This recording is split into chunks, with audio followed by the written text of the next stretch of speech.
സംസ്ഥാന സർക്കാർ അന്യായമായി തൊഴിൽ നികുതി കൂട്ടിയതിനെതിരെ കേരള വ്യാപാരി വ്യവസായി ഏകോപന സമിതിയുടെ നേതൃത്വത്തിൽ പ്രതിഷേധം സംഘടിപ്പിക്കുമെന്ന് ഭാരവാഹികൾ വാർത്താസമ്മേളനത്തിൽ അറിയിച്ചു. കേരളത്തിലെ ചെറുകിട ഇടത്തരം വ്യാപാര മേഖലയിലെ സംരംഭകർ വ്യാപാരമാന്ദ്യം മൂലം മുന്നോട്ടു പോകുവാൻ കഴിയാതെ ആത്മഹത്യയുടെ വക്കിൽ നിൽക്കുമ്പോൾ സംസ്ഥാന സർക്കാർ വീണ്ടും തൊഴിൽ നികുതി അന്യായമായി കൂട്ടിയിരിക്കുന്നു. ഇതിനെതിരെ കേരള വ്യാപാരി വ്യവസായി ഏകോപന സമിതി സംസ്ഥാന കമ്മിറ്റി മുഖ്യമന്ത്രിക്കും വകുപ്പ് മന്ത്രിക്കും നിവേദനം നൽകി. വ്യാപാര മേഖല വളരെയധികം തകർന്ന് മുന്നോട്ട് പോകാതെ വ്യാപാരികൾ വളരെ വിഷമത്തിൽ പോകുന്ന ഈ അവസരത്തിൽ തൊഴിൽ നികുതി 200-300% കേരള ഗവൺമെൻറ് കൂട്ടിയിരിക്കുന്നത്. വളരെ ദുഃഖകരമായൊരു അവസ്ഥയാണ്. നമ്മൾ പെരുമ്പാവൂർ മാത്രം ശ്രദ്ധിച്ചാൽ അറിയാം, 100-ലധികം കടകൾ ഇതിനകം തന്നെ അടച്ചു പൂട്ടപ്പെട്ട് കഴിഞ്ഞു. ഇനിയും കടകൾ അടയ്ക്കാവുന്ന രീതിയിൽ മുന്നോട്ട് പോകുമ്പോൾ 450 രൂപ ഉണ്ടായിരുന്ന തൊഴിൽ നികുതി ഇന്ന് 1250-1300 ഒക്കെ ആക്കി വർദ്ധിപ്പിച്ചിരിക്കുകയാണ്. വ്യാപാരികൾക്കും ജീവിക്കണം.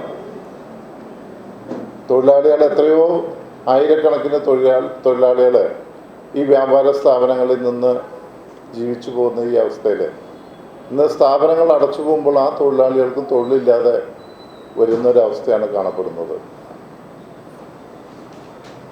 വ്യാപാരം ചെയ്യുന്ന, അതായത് നമുക്കറിയാം, പല ബാങ്കിൽ നിന്നും വായ്പ എടുത്തും മറ്റ് ലോണുകൾ എടുത്ത് അടയ്ക്കാൻ പറ്റാതെ മുന്നോട്ട് പോകുന്ന ഈ കാലഘട്ടത്തിൽ എന്താണ് ഗവൺമെൻറ്റിൻ്റെ ഭാഗത്തുനിന്ന് വ്യാപാരികൾക്ക് നൽകുന്ന സപ്പോർട്ട്?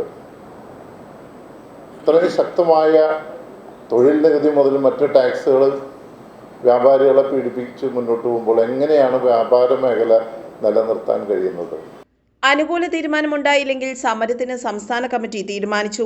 ഇതിനു മുന്നോടിയായി ഫെബ്രുവരി 14-ന് കേരള വ്യാപാരി വ്യവസായി ഏകോപന സമിതിയുടെ നേതൃത്വത്തിൽ കേരളത്തിലെ എല്ലാ തദ്ദേശ സ്വയംഭരണ സ്ഥാപനങ്ങളുടെയും മുന്നിൽ രാവിലെ 10 മണിക്ക് പ്രതിഷേധ ധർണ നടത്തുവാൻ തീരുമാനിച്ചു. 450 രൂപ തൊഴിൽ നികുതി അടച്ചുകൊണ്ടിരിക്കുന്നവർ 750 രൂപ പുതിയ നികുതി സ്ലാബായി അടയ്ക്കണമെന്നാണ്. എന്നാൽ പെരുമ്പാവൂർ നഗരസഭ അത് 1250 രൂപയാക്കിയിരിക്കുകയാണ്. പെരുമ്പാവൂരിലെ വ്യാപാരികളെ സംരക്ഷിക്കുവാൻ നഗരസഭാ ചെയർമാനും സെക്രട്ടറിയും കൗൺസിൽ അംഗങ്ങളും രംഗത്ത് വരണമെന്ന് വാർത്താസമ്മേളനത്തിൽ merchant association president Jose Nettikadan അറിയിച്ചു. General secretary VP Noushad, treasurer S Jayachandran, CM Saidikhali, MM Razak എന്നിവരും പങ്കെടുത്തു. News desk, Perumbavoor.